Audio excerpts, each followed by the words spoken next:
A dar inicio al último tema, ¿sí? Al último eje de la materia, que va a estar dedicado a una clínica muy particular, que es la clínica que, de la mano de Diana Rabinovich, en este caso, vamos a denominar como clínica de la pulsión, ¿sí?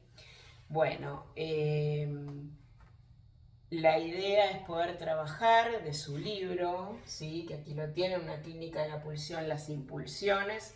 El primer capítulo es un libro que consta de 4 capítulos en realidad, ¿sí? Pero bueno, a los fines un poco de la materia y de este recorrido diagnóstico y clínico, ¿sí? La lectura exhaustiva del primer capítulo creo que les va a venir muy bien para poder asomarse a esta clínica tan actual, ¿sí? Y que necesita ser muy bien delimitada.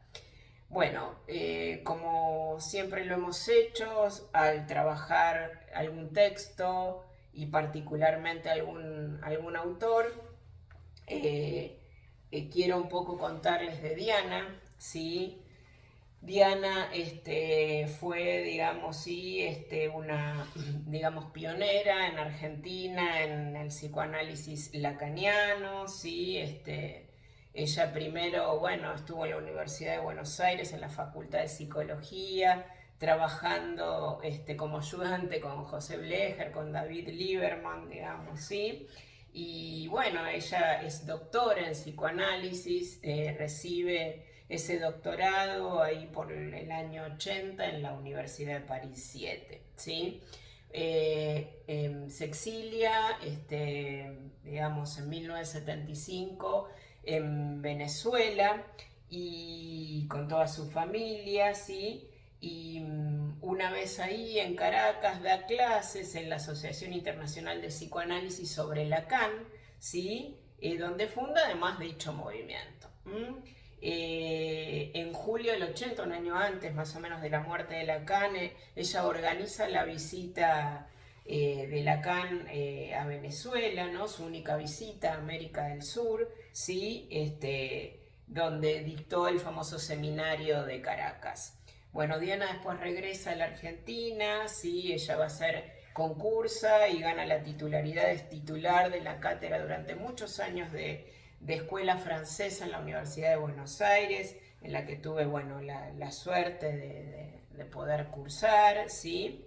Y bueno, después sigue dando seminarios, digamos, de manera particular, ¿sí? En su consultorio, y funda unos años después junto con su esposo la editorial Manantial, ¿no? Que bueno, existe hasta nuestros días. Bueno, Diana lamentablemente fallece en el año 2021 a causa de COVID. Así que bueno, esto es un poco a modo de presentación, ¿sí? La autora que vamos a tener el gusto de leer hoy, ¿sí? Para delimitar un poco esta clínica. Bueno, como les venía anunciando, vamos a adentrarnos en el capítulo 1 de este libro, ¿sí? Diana comienza diciendo aquí que se habla de impulsiones, a veces aludiendo a caracteropatías en su forma de presentación más asintomática, o también a todo ese campo que tiene que ver, ¿sí? Con el consumo problemático de sustancias, las adicciones, los juegos de azar y dice hasta la bulimia, ¿no? Ella plantea justamente que es toda una clínica muy particular que va a estar determinada por lo que ella va a mencionar como, lo vamos a anotar acá, como un plus de gozar, ¿sí? Un plus de gozar o un plus, perdón, de goce, ¿sí? Bueno, vamos a adentrarnos un poquito a esto, vamos a tener que recorrer algunos conceptos, ¿sí? Cuando Diana habla de esto, ella dice que, bueno, sabemos que la cuestión del goce, por supuesto, va a estar jugada en todo padecimiento subjetivo. Pero que si hablamos de lo que clásicamente uno entiende como goce en el territorio de la neurosis, hablamos de un goce que uno podría nombrar como goce permitido, ¿sí? Otra manera de nombrarlo es también como goce fálico, es decir, ese goce que está enmarcado, ese goce que no desconoce la castración, ¿sí? O sea, uno podría decir que obedece al principio del placer, que obedece a la homeostasis, ¿sí? Y que en términos de Lacan, porque este es un concepto lacaniano, está enmarcado en el significante. Pero parece que cuando ella se refiere a esta clínica y a todo este campo, ¿no?, de la clínica que ella intenta delimitar e introducir, va a hablar de otra cosa.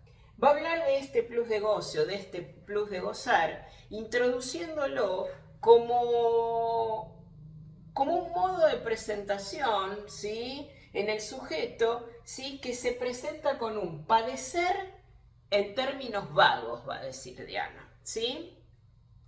Y habla de pacientes con una demanda vaga, habla de satisfacciones pulsionales que frenan y obstaculizan el trabajo clínico y habla de algo que se presenta en la clínica, inhibiendo, ¿sí?, el despliegue del deseo y sobre todo el desarrollo de la transferencia. Por eso ella dice que es todo una clínica, ¿sí?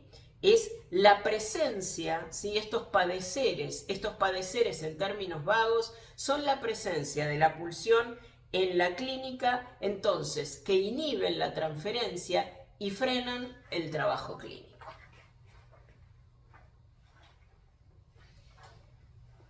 Para poder adentrarnos en profundidad en esta clínica, va a resultar ineludible trabajar algunos conceptos, ¿sí?, que son una invención de Lacan. El primer concepto al que nos vamos a adentrar es el objeto A, es el concepto de objeto A, ¿sí?, que se los voy a anotar acá.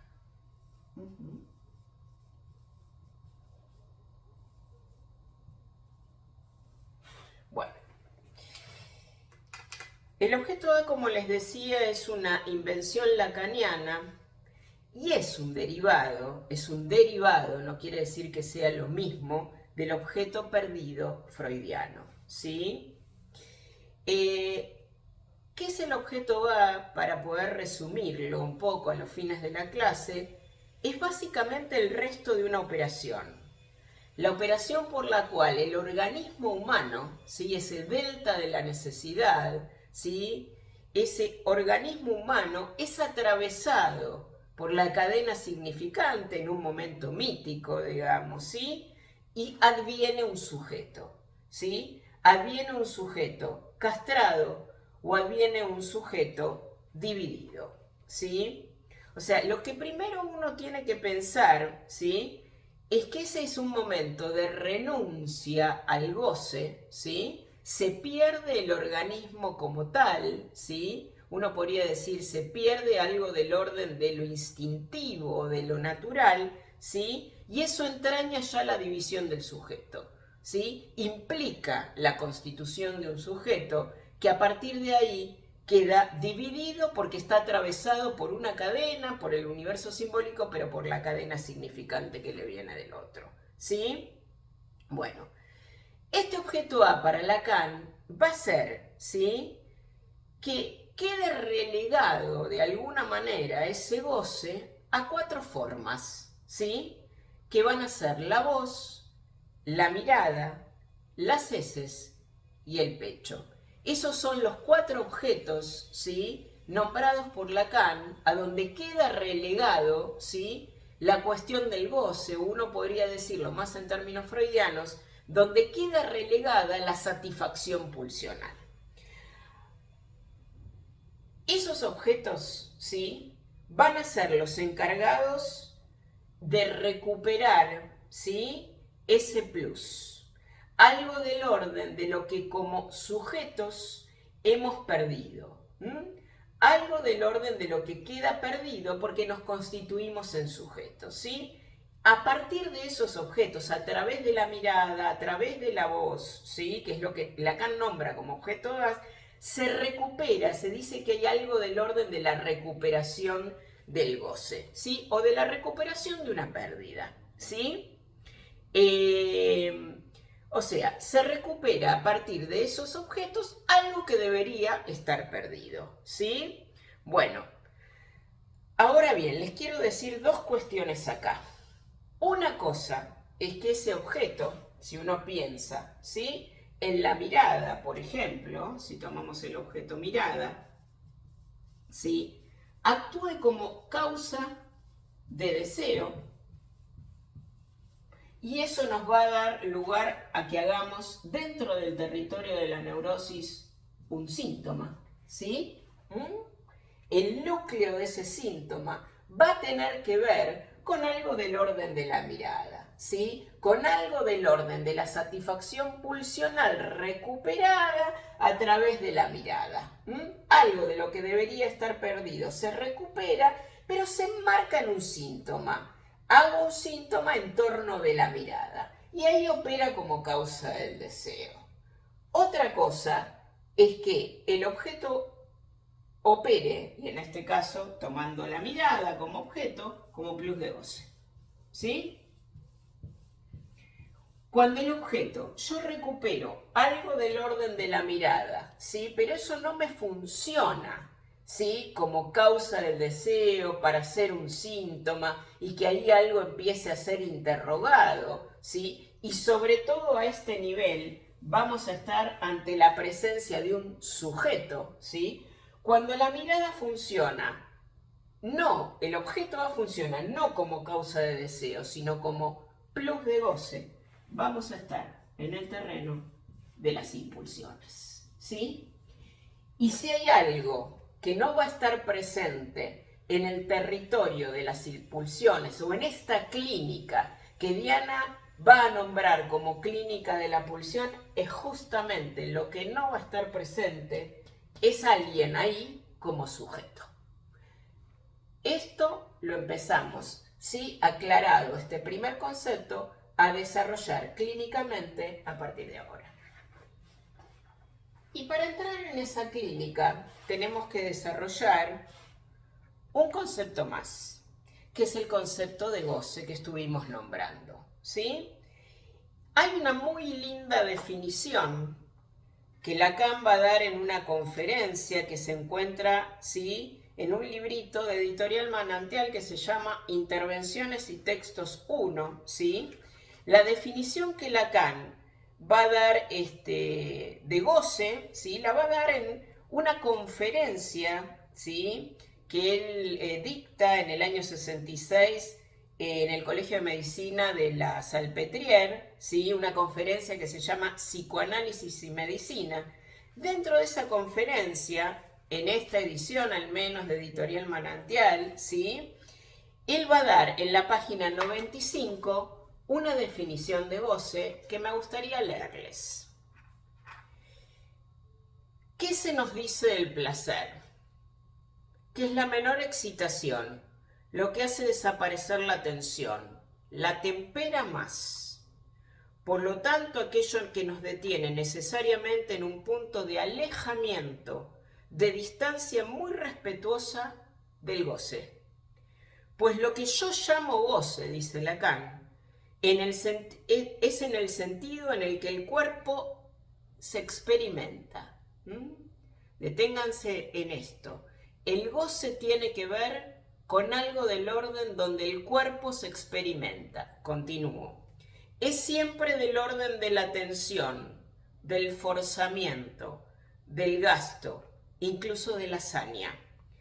Incontestablemente hay goce en el nivel donde comienza a aparecer el dolor y sabemos que solo ese nivel del dolor que puede experimentarse toda una dimensión del organismo que de otro modo permanece velada. Creo que es muy interesante, ¿sí?, ubicar a partir de este texto esta definición. Es muy interesante y es muy útil, ¿sí? El goce va a traer algo en torno del cuerpo, pero el cuerpo entendido como organismo biológico. Por eso se dice que hay algo recuperador.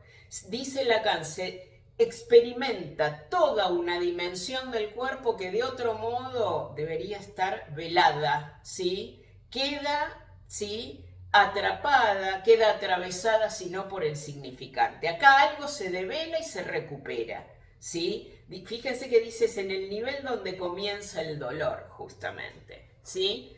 O sea, entendemos que el goce es esto, es una recuperación de algo que debería estar perdido, que algo que debería estar velado, ¿sí? Trae satisfacción, no trae bienestar. Ahora vamos a ir a ese punto, ¿sí? Trae satisfacción, no trae bienestar, que no es lo mismo, ¿sí? Entonces, cuando hablamos de goce, por eso hablamos de pulsión. Hablamos de goce y hablamos de satisfacción pulsional, que no es lo mismo que el bienestar, ¿sí? Diana en la página 9 les leo una pequeña frasecita que dice: no se trata del placer de vivir del organismo biológico, fundándose su carácter necesario en una necesidad lógica y no biológica. No tiene que ver, se aleja, vieron que él empieza definiendo que el goce se aleja del placer. El goce es algo del orden de la atención, del gasto, va a decir, se aleja del placer. Nada tiene que ver el goce con el bienestar, ¿sí? Y todo tiene que ver el goce con la satisfacción pulsional, ¿sí? Por eso Diana lo que dice en este punto, ¿sí?, es que estos objetos cuando funcionan, ¿sí?, no como causas de deseo, sino como plus de goce y recuperadores, ¿sí?, no son objetos que necesariamente, va a decir ella, produzcan o signifiquen, a ver, este es un punto muy importante, el bien del sujeto, ¿sí? No le traen el bien, ¿sí?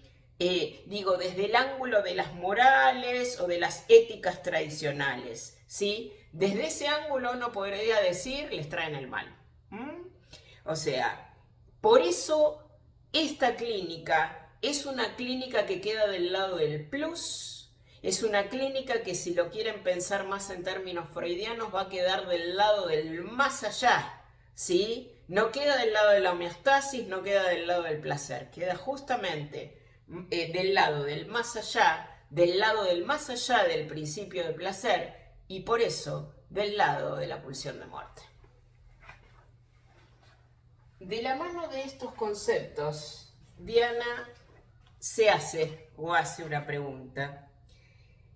Desde el punto de vista ético, ¿por qué uno querría, en la página 15, acumular, dice, algo tan displacentero como es el goce?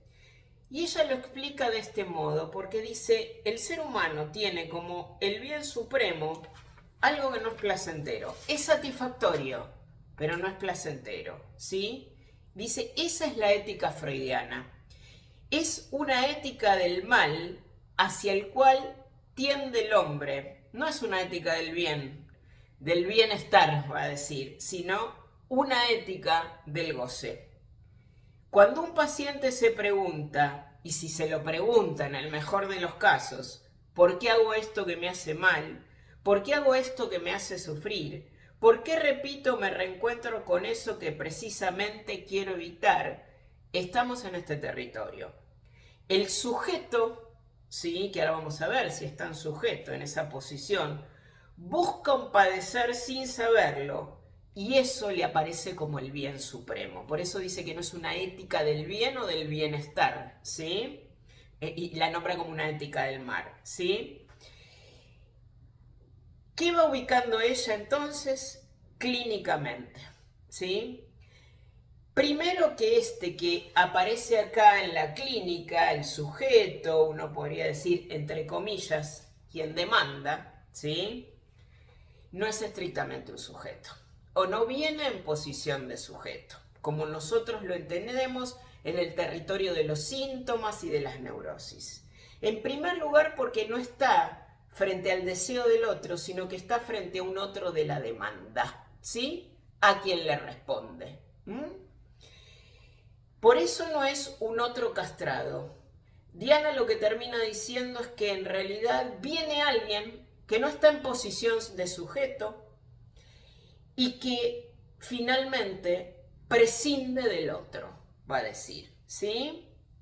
Ella habla entonces que como son pacientes que no vienen en posición de sujeto y que prescinden del otro, ¿sí? Presentan dificultades, presentan una dificultad primordial al trabajo analítico, que es el establecimiento de la transferencia, ¿sí? De la relación analítica que implica la transferencia, ¿sí? Diana directamente en esto es taxativa y va a decir, el paciente llega en posición de objeto, ¿sí? Y está en una posición, ella va a decir, de goce autoerótico, por eso prescinde del otro, ¿sí? Puede lograr, ¿sí? Esa satisfacción por sí mismo. Es un goce auto, va a decir, es un goce autosuficiente y hasta llega a decir autista, ¿sí? En este punto, ella dice que estar en posición de objeto les implica una ganancia, un plus de gozar que debe ser perdido para que el análisis pueda comenzar. Cuando alguien llega en esta posición de objeto, ¿sí? Cuando alguien no llega en posición de sujeto, esto es, ligado a un otro en torno de su deseo, interrogando, ¿no? Ese deseo, ¿sí? No hay análisis posible, ¿sí? Hay que hacer todo un trabajo, ¿sí? Para que ese que llega en posición de objeto pase a tener un lugar de sujeto. Si no, no hay posición, ¿sí? O posibilidad, mejor dicho, de análisis, ¿sí? De que un análisis, digamos, se pueda iniciar en sentido estricto. Cuando uno habla de este goce autoerótico, ¿sí? Se trata entonces de satisfacciones directas, ¿sí? Y dice, y hasta visibles, que uno puede ver en alguien, ¿sí? El consumo que no se puede detener, ¿sí? Los juegos de azar, esa compulsión al juego que no se puede detener, esa compulsión a la comida que no se puede detener, ¿sí? Que acuérdense, dice, por eso ella dice, es hasta del orden de lo visible, ¿sí? Son satisfacciones directas del orden de lo visible a la que no pueden renunciar, ¿sí? Diana dice, el sujeto apuesta sin otro. Otro modo de ubicar este posicionamiento subjetivo, digamos, ¿sí? Que vemos que nada tiene que ver con una posición de sujeto, sino de objeto, ¿sí? Otro modo de decirlo para Diana es decir que están del lado del fantasma. Que todos estos actos, ¿sí? Que digamos que no son síntomas, son actos, pueden adquirir las formas de acting, las formas de pasajes al acto, ¿sí? Son realizaciones del fantasma y no del deseo. En el fantasma, justamente, uno se encuentra con alguien en posición de objeto frente a la demanda del otro. Mientras que en el deseo, cuando hay realizaciones del deseo, ¿sí?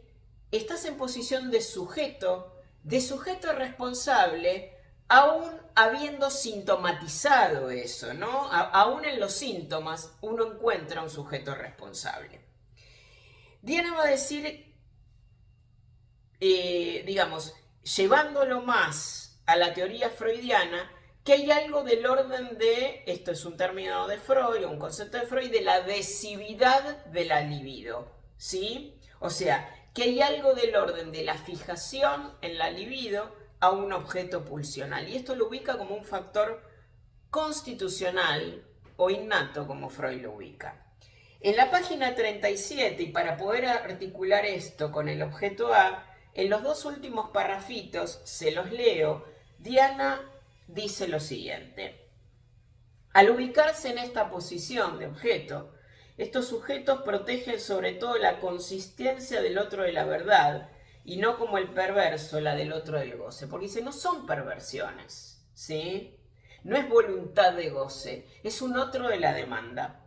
Ese otro como garante de la verdad está más allá del deseo, no es un deseante. Estos pacientes se presentan pues desde la respuesta, no desde la pregunta.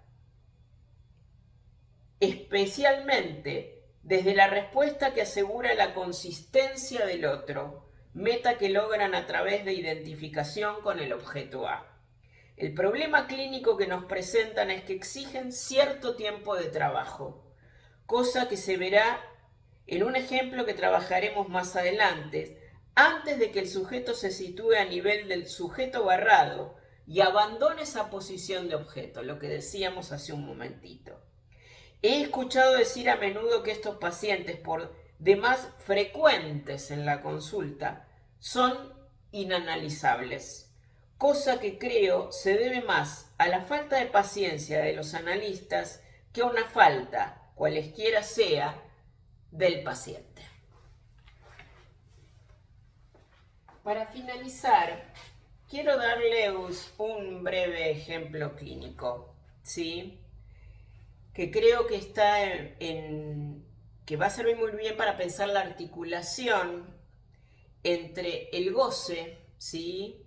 La posición de objeto de estos sujetos, digamos, ¿no? Y las realizaciones fantasmáticas.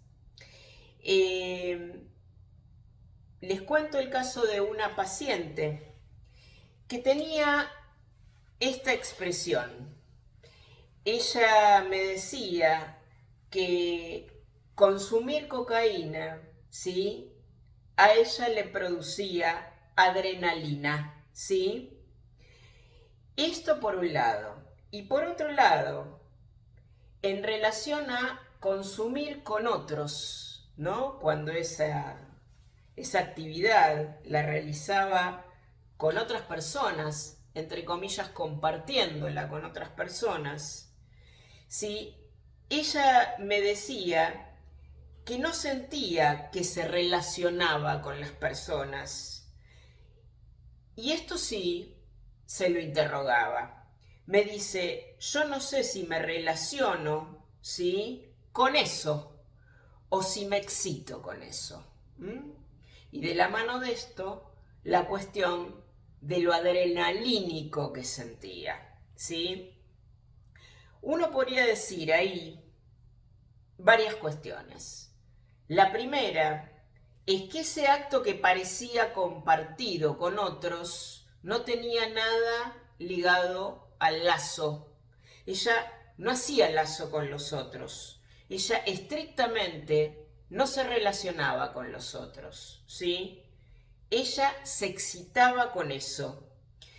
En muchos momentos, ella o esto adoptaba la expresión en ella del enganche, ¿sí?, dicho desde el discurso de ella. Yo acá les quiero recordar este fragmento de la definición de goce en Psicoanálisis y Medicina de Lacan, ¿sí? Cuando Lacan dice en esa frasecita, yo llamo goce en el sentido en el que el cuerpo se experimenta, ¿sí?, es siempre del orden de la tensión, del forzamiento, del gasto, incluso de la hazaña, ¿sí? Esta paciente, ¿sí?, trae algo de esto. Ella experimenta una dimensión del cuerpo, de eso nos habla, ¿sí?, esta expresión ligada a o este significante, porque era todo un significante en ella, la adrenalina. Eso es del orden de la tensión, pero además es del orden de la hazaña. Es del orden de ir ahí aún más allá, a buscar algo del orden de la completud, ¿sí? ¿Sí? Que es imposible, porque sabemos que el más allá y la completud implican necesariamente el punto de la muerte, ¿sí?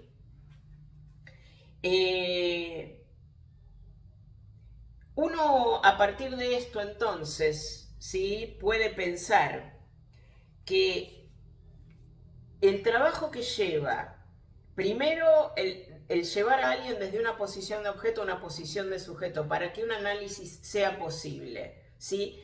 Pero a partir de eso, el poder trabajar y lograr verdaderamente que alguien constituya una relación de objeto, un lazo con los otros, ¿sí?, ya es poder constituir algo ahí del orden de la pulsión de vida, ¿sí?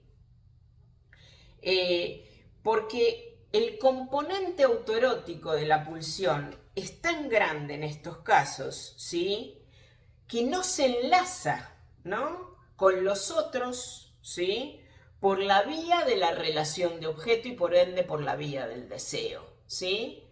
Se enlaza, ¿sí?, si uno podría llamar a eso enlace, en realidad es como ella dice, enganche, ¿sí? Se engancha, ¿sí?, por el lado de la excitación, del más allá, de ese plus de goce recuperador, ¿sí?, y que queda del lado entonces, ¿sí?, de la compulsión, del no poder parar con actos compulsivos, ¿sí?, que, digamos, quedan enmarcados, por supuesto, dentro de la pulsión de muerte, ¿sí?